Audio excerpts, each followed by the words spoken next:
Good morning, ladies and gentlemen. My name is Keith Pittman, and I'm a senior at Jesuit High School.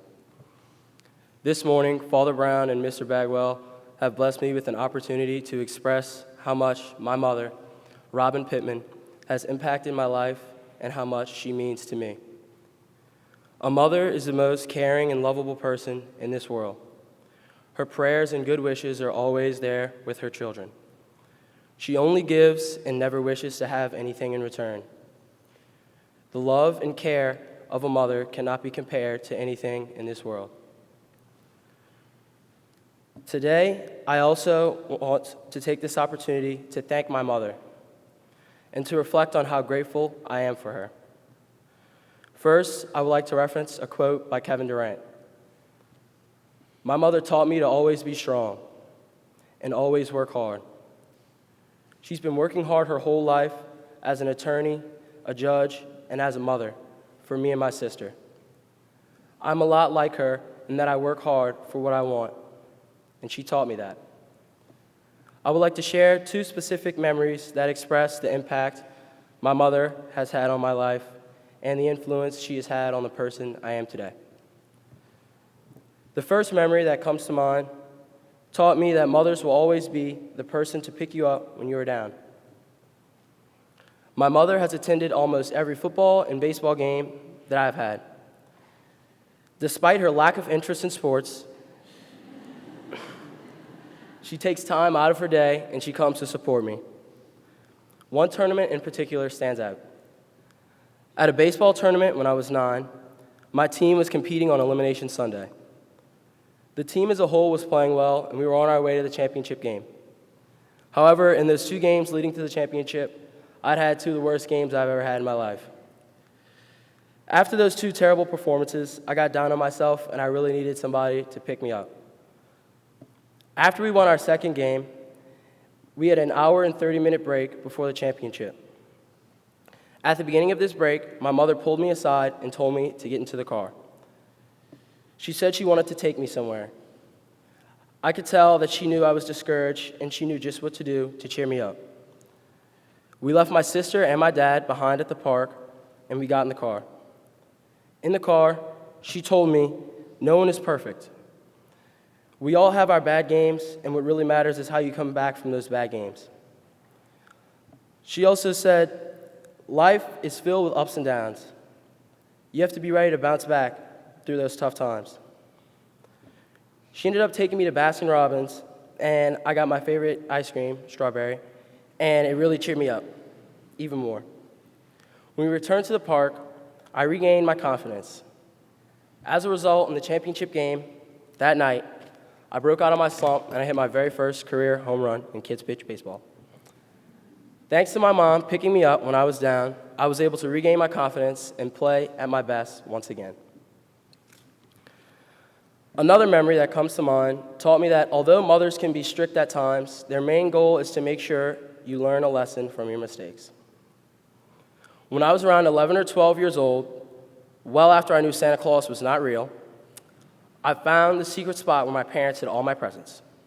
So, like any kid that age, I was tempted to go see what presents I was going to get for Christmas. When my parents left the house later that day, I immediately went into their closet and found all my gifts hidden behind some of my mom's clothes. I saw my new phone, all the new video games, and the new shoes they had gotten me. After I finished my sneak peek, I arranged all the presents back how my mom had them and went upstairs before they got home and suspected anything. However, I thought wrong.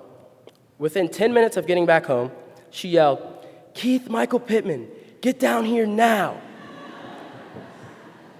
I was nervous as could be, and I took my time going down the stairs in fear of what she had to say.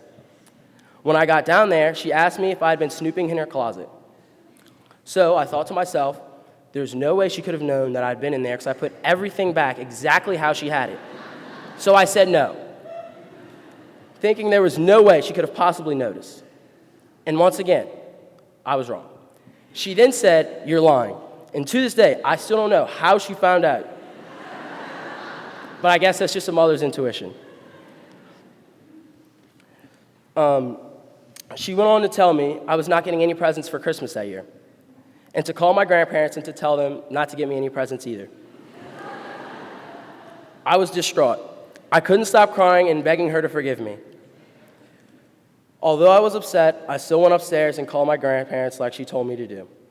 So, for the next 2 days, I was sad that I wasn't getting any Christmas gifts. Despite my sadness, I convinced myself to go and apologize to my mother for what I did in hope of changing her mind. She said she accepted my apology, but I still wasn't getting any Christmas presents.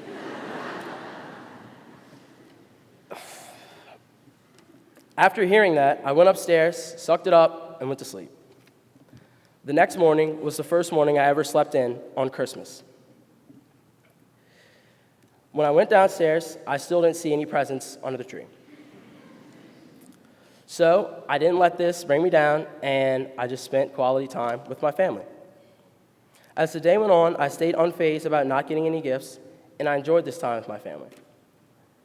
My mom noticed my demeanor, and she called me into her room. As soon as I walked in, I saw all my presents laid out, and she said, "Merry Christmas." She told me that the only reason I got my presents was because she could tell I learned my lesson about lying and being sneaky. This experience taught me much more than just not to lie. It taught me that sometimes mothers teach tough lessons. I know my mother was looking forward to seeing my reaction when I got to get my gifts that day on Christmas. However, she had to be tough on me so I could learn my lesson. And mothers do all these things, all out of love. After thinking back on these memories, I realized how crucial mothers are in the development of their children. By instilling the values of a generous young man in our minds, our mothers are a big reason we have grown up into the kind young men we are today. Without my mom, I wouldn't be half the man I am today. So, Mom, I love you, and thank you for all the things you've done for me. And on behalf of all my classmates, thank you for being amazing mothers and helping form wonderful young men that God has made us to be. Thank you.